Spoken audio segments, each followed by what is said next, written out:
The people who underestimate you are often the ones who never took the time to understand you. The boardroom on the 32nd floor of Whitmore Infrastructure Group overlooked downtown Chicago through walls of glass and steel. Morning sunlight reflected across the polished conference table where executives, investors, and department heads reviewed documents worth hundreds of millions of dollars. At the far end of the room sat Claire Whitmore, one of the youngest CEOs in the state. She had built a reputation for making decisions quickly and trusting her instincts. Most of the time, those instincts made her very successful. Across from her sat Nathan Brooks. His blue button-down shirt looked neatly pressed but ordinary. His shoes showed signs of years of use. There was nothing about him that suggested power, influence, or importance. A thin folder rested in front of him. Nathan had been waiting quietly for nearly 20 minutes while executives discussed schedules and projections. He never interrupted. He never demanded attention. He simply listened. Claire finally closed one of the reports and looked directly at him. "Mr. Brooks," she said. The room became quiet. Nathan met her eyes calmly. "Yes?" Claire glanced briefly at the file in front of her. "I reviewed your proposal." Nathan nodded once. "And?" Claire leaned back slightly in her chair. "You seem like a decent man." Several people around the table exchanged quick looks. Something about her tone made them uncomfortable. "But honestly," Claire continued, "you are not worth my time." The words landed heavily in the silence. No one spoke. No one moved. Nathan looked at her for a moment. His expression did not change. No anger. No embarrassment. No attempt to defend himself. Claire interpreted the silence as surrender. "My company handles projects on a scale you probably cannot appreciate," she said. "I do not see any reason to continue this discussion." Nathan lowered his eyes to the folder, closed it carefully, and placed both hands on the table. One investor shifted uneasily in his chair. Another executive looked down at his notes. The atmosphere in the room felt different now. Tighter. More uncomfortable. Yet Nathan remained composed. "Thank you for seeing me," he said. Claire seemed surprised by the response. Perhaps she had expected an argument.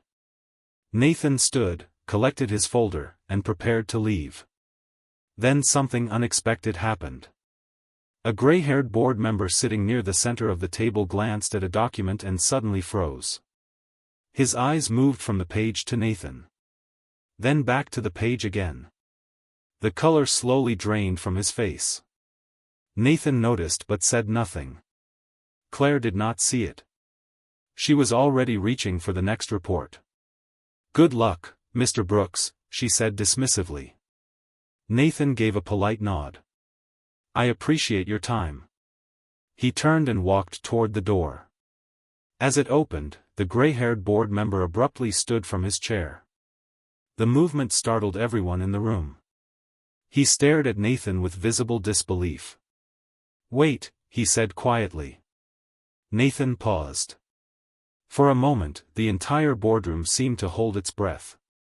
The older man's eyes remained fixed on him. Then he looked toward Claire, uncertainty written across his face. Claire frowned. "What is it?" she asked.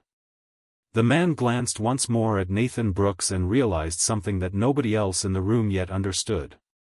The gray-haired board member remained standing long after Nathan stopped near the door. The room had fallen into a strange silence. Claire looked from one man to the other, clearly annoyed by the interruption. "Is there a problem?" she asked. The board member hesitated. He was a veteran of the industry, a man who had spent more than 30 years reviewing contracts, acquisitions, and infrastructure projects across the country. People rarely surprised him anymore. Yet at that moment, he looked genuinely unsettled. Nathan offered him a small nod. Not a warning. Not a signal. Just a simple acknowledgement. Whatever the older man had been about to say seemed to disappear. He slowly sat back down. "Nothing," he said quietly. Claire frowned. "Then let us continue." Nathan opened the door and left without another word. A few seconds later the meeting resumed, but the energy had changed. Several executives struggled to focus on the reports in front of them. One investor kept glancing toward the empty chair Nathan had occupied. Claire noticed the distraction immediately. If anyone has something to say, now would be the time. Nobody responded. Across town, Nathan stepped out onto the sidewalk beneath a bright blue sky. The city moved around him in its usual rhythm. Taxis passed. Construction crews worked on a nearby corner. Office workers hurried toward lunch meetings. Nathan walked calmly to an aging pickup truck parked 2 blocks away. The vehicle was clean but unremarkable. He placed his folder on the passenger seat and checked the time. Then he started the engine and drove toward the north side of the city. 20 minutes later he pulled into the parking lot of an elementary school. Children were pouring out of the building carrying backpacks and science projects. Nathan parked beneath a tree and waited. Moments later Emma appeared carrying a cardboard solar system model nearly half her size. Her face brightened the instant she saw him. Nathan stepped out of the truck and took the project before she could drop it. "How did it go?" he asked. Emma smiled proudly. "I got an A. I never doubted it." She climbed into the passenger seat and buckled herself in. After a moment she looked at him carefully. "Did your meeting go okay?" Nathan closed the door and started the truck. "It went exactly the way it needed to." Emma seemed satisfied with that answer. Meanwhile, back at Whitmore Infrastructure Group, Claire's afternoon became increasingly frustrating. A critical planning session for a major transportation project had suddenly stalled. Several departments were waiting for data that had not arrived. 2 consultants cancelled without explanation. An engineering review board requested additional approvals before moving forward. None of the delays made sense. By 4 o'clock, Claire called an emergency meeting. "What exactly is causing this bottleneck?" she asked. Her chief operations officer opened a report and slowly turned several pages. "We are still trying to determine that." "Trying?" Claire said sharply. "I want answers." The executive exchanged an uneasy glance with the legal department. Then he pointed toward a line buried deep within the report. Claire followed his finger. There, among dozens of names, permits, and project references, was a name she had seen only hours earlier. Nathan Brooks. For the first time that day, Claire stopped speaking. She stared at the page for several seconds, unaware that this was only the beginning. Nathan did not think about the boardroom again that evening. By the time he and Emma reached home, his attention had shifted to more important things. Emma spread her homework across the kitchen table while Nathan prepared dinner. The small house felt warm and familiar. A baseball game played quietly from a radio near the sink. Outside, the last light of the day faded behind rows of maple trees. "Dad?" Emma asked while coloring a science diagram. "Yes?" "Why do grown-ups always look worried when they talk about work?" Nathan smiled faintly as he stirred a pot on the stove. "Because sometimes they forget work is supposed to help people, not control them." Emma considered that answer carefully. "That sounds backwards." "It usually is." She nodded and returned to her homework. Across the city, Claire remained in her office long after most employees had gone home. The report containing Nathan's name sat open on her desk. What bothered her was not the appearance of his name. It was how often it appeared. Every time her team traced a delay, a permit issue, or a missing approval, the investigation eventually led back to Nathan Brooks. It made no sense. Earlier that morning she had dismissed him as insignificant. Now multiple departments were quietly treating him as if he mattered. At 7 o'clock, her chief legal officer entered carrying another folder. "You asked for everything connected to the transportation project," he said. Claire took the folder immediately. "What did you find?" The attorney hesitated. "More questions than answers." Claire opened the file. Several pages contained organizational charts and approval pathways. Buried deep within the documentation was a single authorization requirement. Final advisory review. Nathan Brooks. Claire looked up. Why would an outside consultant have this level of authority? That is what we are trying to understand. Then keep trying. The attorney remained standing. There is something else. Claire waited. 3 board members called me after today's meeting. And? They all asked the same question. Claire folded her arms. Which was? The attorney lowered his voice. Why you spoke to Nathan the way you did. For the first time all evening, Claire felt genuinely surprised. What exactly are you implying? Nothing. He paused. I am simply telling you what happened. After he left, Claire stared through the office windows at the Chicago skyline glowing beneath the night sky. Meanwhile, 40 minutes away, Nathan sat beside Emma as she finished her homework. Her stuffed rabbit rested against a stack of books. Can I ask you something? She said. Of course. Emma looked up. Why do people always think someone is important because of their job? Nathan leaned back in his chair. Because it is easier than learning who they really are. Emma frowned. That seems unfair. Nathan nodded once. Sometimes it is. She smiled. Good thing I already know who you are. Nathan laughed quietly. It was the first genuine laugh he had made all day. At that exact moment, back downtown, Claire opened one final document before leaving the office. Her eyes moved across a list of professional references connected to Nathan Brooks. Then she stopped.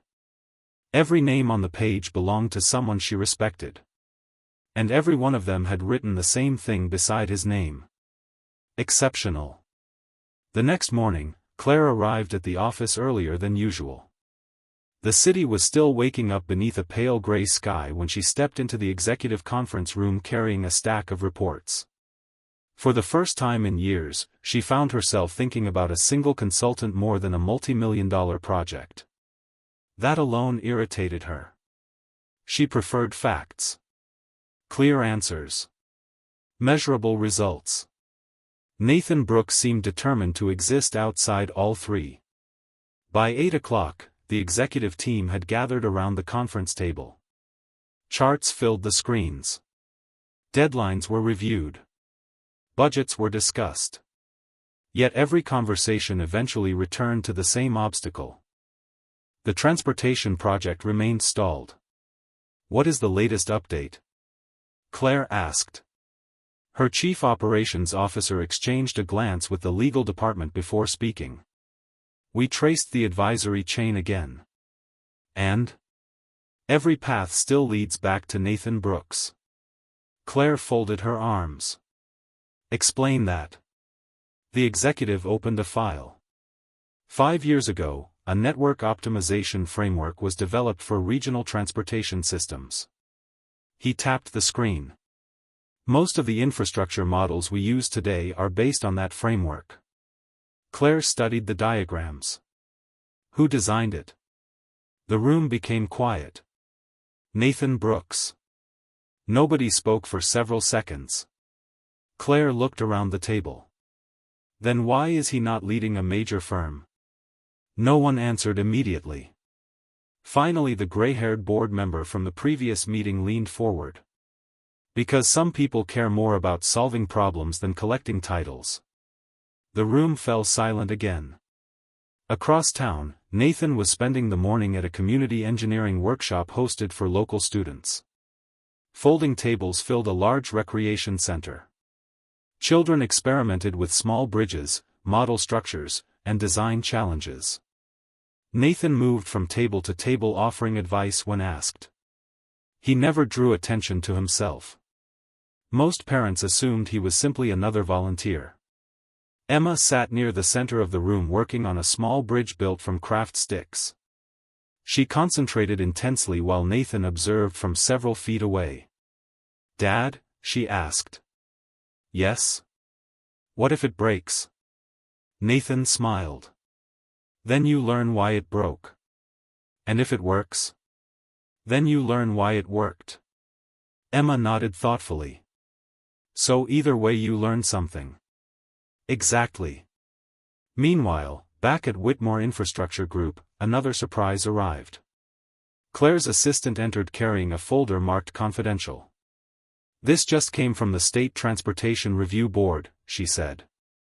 Claire opened it immediately.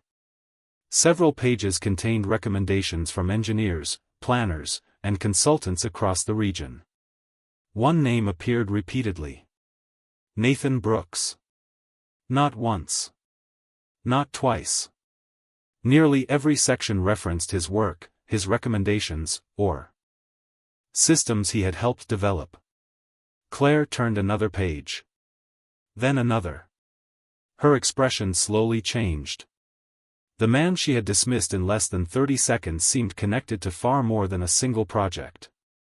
By late afternoon, one question had begun to overshadow every other concern. It was no longer why Nathan mattered. The evidence was becoming impossible to ignore. The real question was why a man with that level of influence appeared perfectly comfortable letting the world underestimate him. Saturday morning arrived with clear skies and unusually warm weather for early spring. Nathan and Emma spent the first part of the day at a local park near the lake. Children ran across open fields while families gathered around picnic tables and walking paths. Emma sat on a wooden bench carefully decorating a small model bridge from the workshop she had attended earlier in the week. Nathan watched from nearby while reading through several pages of notes. To anyone passing by, he looked like an ordinary father enjoying a quiet weekend with his daughter. That illusion had followed him for years. "Dad?" Emma asked without looking up from her project. "Yes?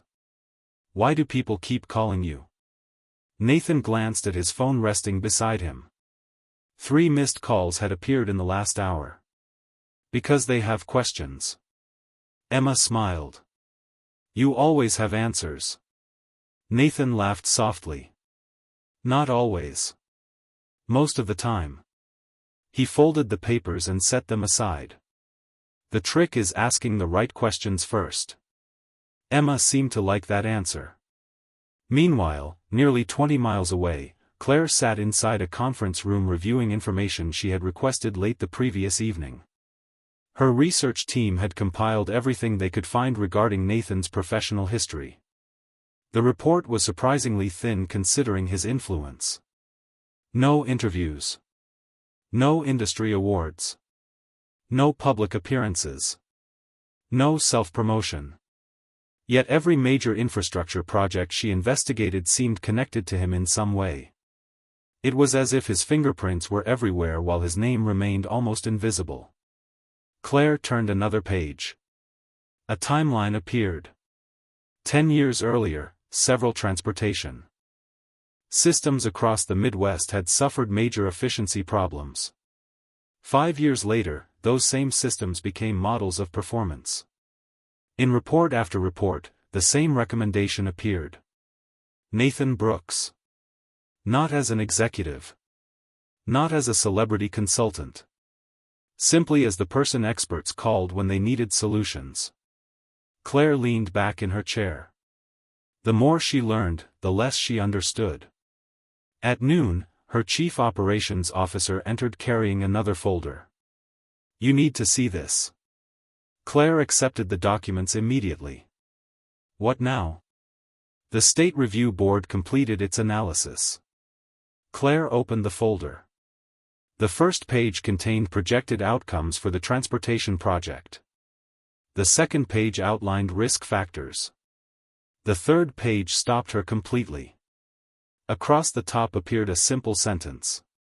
Project viability dependent upon advisory certification. Below it was a single name. Nathan Brooks. Claire stared at the page. You are telling me this project cannot move forward without him? That is exactly what I am telling you. For several seconds neither spoke. Claire looked through the office window toward the city beyond. Somewhere, a man she had dismissed in less than a minute was spending his weekend with his daughter while an entire network of executives struggled to move forward without his approval. Back at the park, Emma finished decorating her bridge and held it up proudly. What do you think? She asked. Nathan studied it carefully. I think it is strong. Emma smiled. How can you tell? Nathan looked at the structure for a moment before answering. Because it does not need to prove it is strong. It just is. Monday morning began with a steady rain falling across Chicago. Nathan dropped Emma off at school just before 8 o'clock. She carried her backpack in one hand and her latest bridge project in the other. Before stepping out of the truck, she looked at him seriously. You are thinking about something. Nathan smiled. Am I?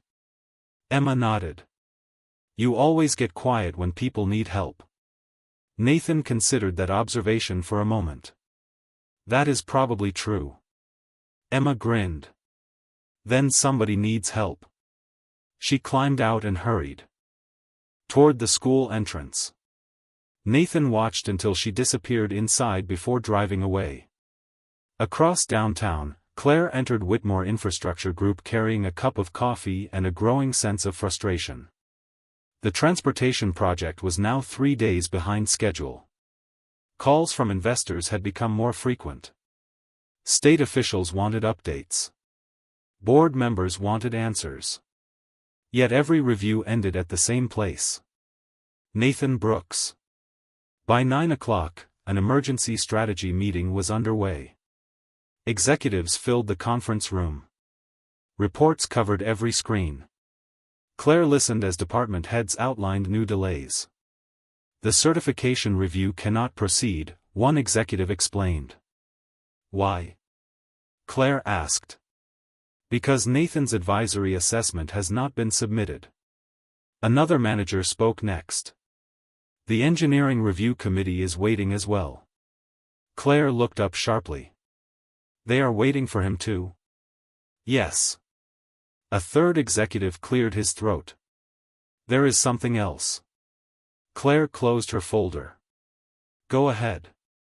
We contacted 3 outside experts to provide alternative recommendations. And? The executive hesitated.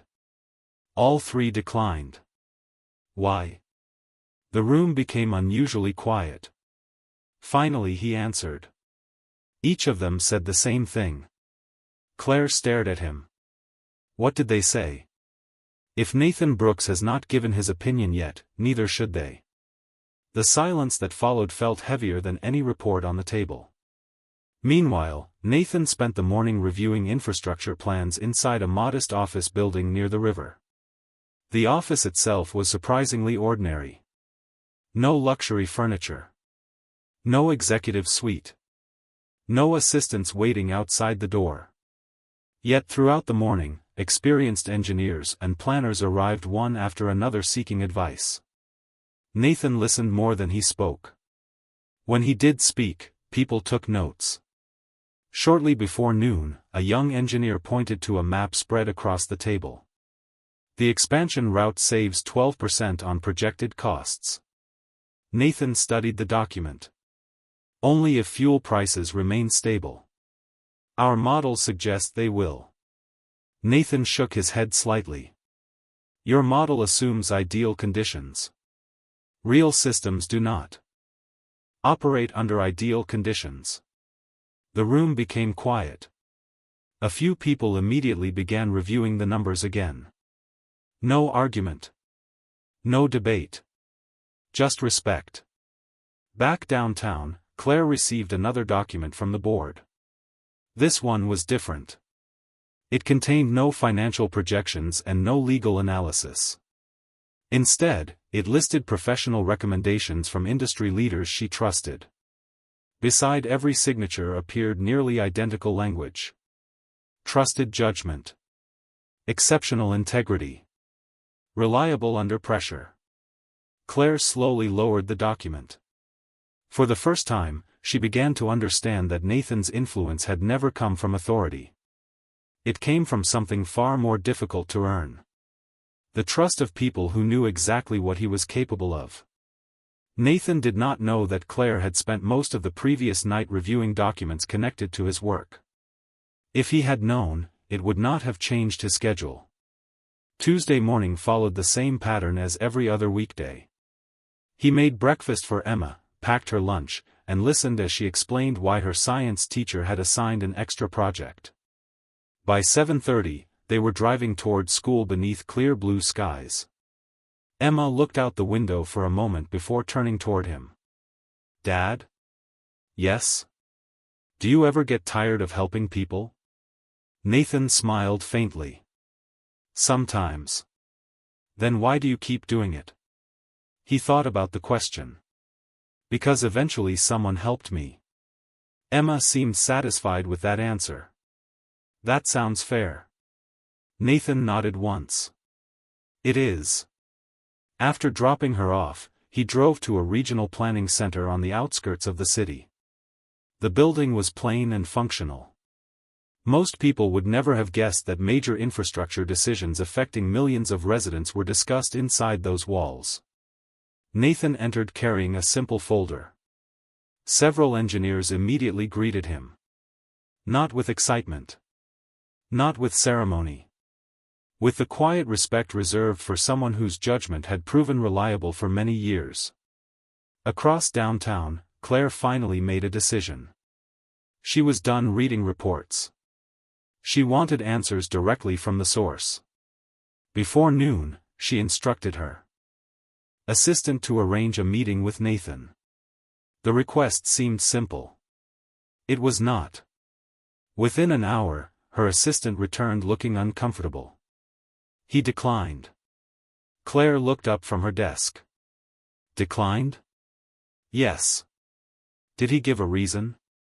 No. Claire leaned back slowly. Very few people turned down meetings with her. Fewer still did it without explanation. Try again. By mid-afternoon the answer remained the same. Polite. Professional. Firm. Nathan Brooks was unavailable. Meanwhile, inside the planning center, a transportation review session was reaching its conclusion. Engineers had spent weeks debating a proposed expansion route. Charts covered the walls. Cost projections filled multiple screens. Opinions differed sharply. Nathan listened quietly for nearly an hour before anyone asked for his assessment. When the request finally came, the room became noticeably still. Nathan stood and walked toward the map. "The route itself works," he said. "The timeline does not." One engineer frowned. "Why not?" Nathan pointed toward a section near a major freight corridor. "Because traffic volume will exceed your forecast within 18 months. Another engineer immediately shook his head. "That is not what our data shows." Nathan remained calm. "Your data measures current usage." He tapped the map again. "I am measuring future behavior." The room fell silent. Several people exchanged glances. A few began checking numbers again. Nobody laughed. Nobody argued. They had seen this happen before. Back at Whitmore Infrastructure Group, Claire received another call from a board member. The same gray-haired executive who had reacted strangely during Nathan's visit. This time his voice carried unusual urgency. "Stop trying to understand his title," he told her. "Understand why experts trust him." Before Claire could respond, the call ended. She stared through her office window at the city below. For the first time since their meeting, she realized something that unsettled her deeply. Nathan Brooks had never asked for her approval. In fact, he seemed perfectly comfortable living without it. And somehow, that made him far more difficult to ignore. Wednesday afternoon arrived with an unexpected sense of urgency inside Whitmore Infrastructure Group. The transportation project was now approaching a critical deadline, and for the first time since the situation began, Claire felt less concerned about schedules and more concerned about understanding the man at the center of it all. Every report she reviewed pointed in the same direction. Every respected expert seemed to share the same opinion. Yet Nathan Brooks continued to remain just out of reach. Shortly after lunch, Claire received a message from the gray-haired board member asking her to meet him privately. Curious, she agreed. The meeting took place in a small conference room overlooking the river. The older man carried a thin folder with him. Nothing more. He placed it on the table between them. You have spent days trying to figure out why Nathan matters, he said. Claire nodded. And nobody seems willing to give me a straight answer. The board member smiled faintly. That is because you are asking the wrong question. Claire folded her arms. Then what is the right one? The older man slid the folder toward her. Ask why people trust him. Claire opened the folder. Inside were letters. Not business proposals. Not contracts. Personal letters. Engineers. Project managers. Transportation directors. Community leaders. One after another, they described moments when difficult decisions had to be made and Nathan quietly helped solve problems nobody else could solve. He never took credit. He never appeared in the headlines. He simply did the work and moved on. Claire turned another page. Then another. The pattern never changed. By the time she reached the final letter, she sat in complete silence. These are not recommendations, she said quietly. No, the board member replied. They are stories. Across town, Nathan was standing in the school parking lot waiting for Emma. The afternoon sun cast long shadows across the pavement as children streamed from the building. Emma spotted him immediately and hurried over carrying a notebook pressed against her chest. Guess what? She said. Nathan smiled. What? My teacher picked my bridge design for the classroom display. That sounds like good news. Emma grinned proudly. I think so too. As they walked toward the truck, she glanced up at him. Did you ever win awards when you were younger? Nathan opened the passenger door for her. A few. Where are they? Nathan paused. I am not sure. Emma laughed. You lost them? Probably. She climbed into the truck shaking her head. That is impossible. Back downtown, Claire remained in the conference room long after the board member left. One sentence from the letters kept returning to her mind. It appeared repeatedly in different forms. When Nathan gives his word, people stop worrying. The simplicity of it bothered her. In an industry filled with contracts, guarantees, and legal protections, trust had somehow become his greatest asset. As evening approached, Claire made a decision. She instructed her assistant to contact Nathan one final time. Not to discuss permits. Not to discuss approvals. Simply to request a conversation. An hour later, the response arrived. For the first time, it was not a refusal. It was a date, a time, and a location. Claire stared at the message for several seconds. Then she realized something surprising. She was nervous. Thursday afternoon arrived bright and clear. Claire drove herself to the meeting location instead of sending an assistant. The address Nathan had provided was not an office tower, a private conference center, or a corporate headquarters. It was a small coffee shop overlooking a public park on the north side of the city. Families walked along the paths outside. Children played near a fountain. The setting felt surprisingly ordinary. Claire arrived 10 minutes early. Nathan was already there. He sat near a window with a cup of coffee and a folder resting beside him. Nothing about him looked different from the day she had first dismissed him. The difference was that now she understood what she had failed to see. Nathan stood politely as she approached. "Thank you for meeting with me," Claire said. "Of course," he replied. They sat across from one another. For a moment neither spoke. Then Claire took a slow breath. "I owe you an apology." Nathan remained quiet. "I made a judgment about you before I knew anything." "About you?" Outside the window, a group of children ran past laughing. The sounds drifted faintly through the glass. Nathan looked at his coffee before answering.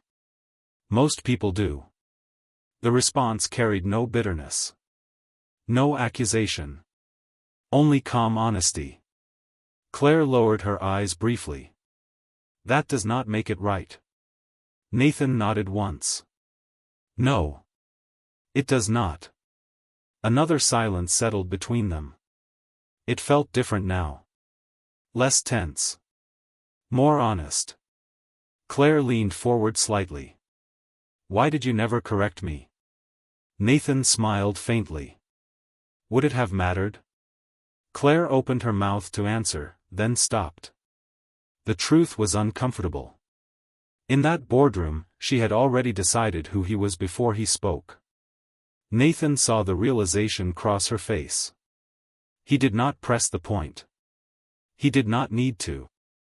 After several moments, Claire glanced toward the folder beside him.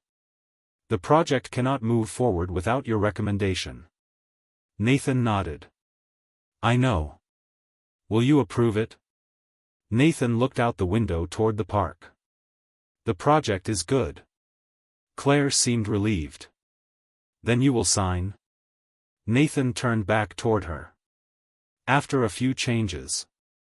He calmly explained several adjustments involving long-term infrastructure capacity, freight volume projections, and future expansion corridors.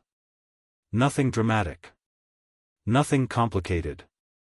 Yet with each explanation, Claire realized he had identified weaknesses her entire team had overlooked. Not because he was smarter than everyone else in the room. Because he was looking farther ahead. When he finished, she slowly nodded. "You were right." Nathan smiled slightly. "That happens sometimes." For the first time, Claire laughed. The tension that had existed between them for days quietly disappeared. A few minutes later, Nathan glanced at his watch and stood. "I need to go." "Emma?" Claire asked. "Science presentation at school." Nathan gathered his folder. Claire rose as well. "Before you leave," she said, "there is one thing I need to know." Nathan waited. "How did you become the person everyone trusts?" For a moment, Nathan seemed to consider the question. Then he picked up his folder and gave the answer that would stay with Claire long after he walked away. The people who matter never spend their lives trying to convince others that they matter. Claire stood silently as the words settled in. Nathan nodded politely and headed toward the door. Outside, the afternoon sunlight reflected across the park. Somewhere a young girl was waiting for her father. Nathan never looked back. He did not need to. And for the first time since their meeting began, Claire understood exactly why.